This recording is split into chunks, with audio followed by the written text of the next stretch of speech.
Welcome back, all you sports and gambling fans out there. Today we have some NBA betting coverage for you. And joining me here, Joe Gavazzi, our SBR contributor. The game we're looking at is the Chicago Bulls going up against the Miami Heat. Joe, a pleasure to have you here, man. How you doing today? Always my pleasure, Dax, to be with you, the SBR video team, and all you sports fans out there. All right, let's start with the Bulls. They got former MVP Derrick Rose back in the lineup Wednesday after knee surgery kept him out since late February. But the Bulls dropped a 105-103 decision at Orlando, putting them on a two-game losing streak, but have gone 6-4 straight up and against the spread in their last 10 matchups. And they are also 21-18 when playing away from the United Center. So, Joe, could this be a bounce-back situation for the Bulls here? I think it is exactly that, actually, Dax. We're going to look at them in this game. Remember, they're battling for that third, fourth, and fifth spot with Toronto and Washington. A downer to finish the season would force them away from home in the first playoff round, a spot they have held comfortably for most of the first half of the season. I think Rose returning for a second game is going to be a major plus for him. Just his presence on the court helps. Butler especially on the perimeter, where he is much more productive with Rose in the lineup. So I like the Bulls to bounce back after the 105-103 loss last night, a game they virtually gave away in the late going. Chicago appears to be ready for a positive performance tonight. All right, now on the other side of the court, we have the Heat, who started their 5 must-win games with a victory over the Charlotte Hornets this past Tuesday, 105-100.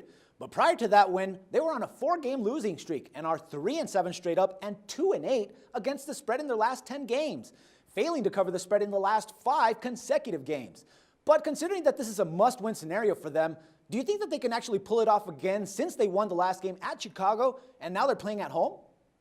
Well, with need you bleed oftentimes, and that goes for the NBA as well. This clearly is not anywhere near the Miami team of recent seasons.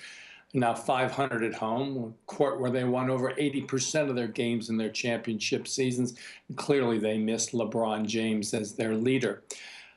Before beating Charlotte Monday night, Miami had lost 4 consecutive games. Key in that is that 3 of those games were to playoff teams by a more than 20-point per game margin. And Chicago is certainly that. Miami not only misses James, but they've been hampered by injuries and illness throughout down the stretch. No fewer than 6 Chicago Bulls are either playing with injuries or illness this evening. Miami has 6 players who could possibly be hampered by injuries and illness here this evening. Clearly not a good spot for Miami, who has not shown up well against good teams here this month, nor have they proven to be nearly the team they were on their once strong home court. All right, man, so this kind of looks like a steal. The Bulls are favored by 1 single point. The total is 191.5. Should we actually lay that point there in this case, Joe? I do like Chicago in this game. I feel Chicago's the better offensive and defensive team. They have more offensive cohesion now with Derrick Rose back, and they're the healthier team now. I like Chicago to get the victory tonight. All right, good stuff, Joe. Thank you very much for all the insights and the pick here, and we'll talk some more hoops again tomorrow, man. Sounds good. Look forward to it. Good luck to you guys. All right, take care. Everyone else, don't forget to check back with us tomorrow for some more sports coverage and your free picks. Till then, for SBR Picks, this is Dax Floyd.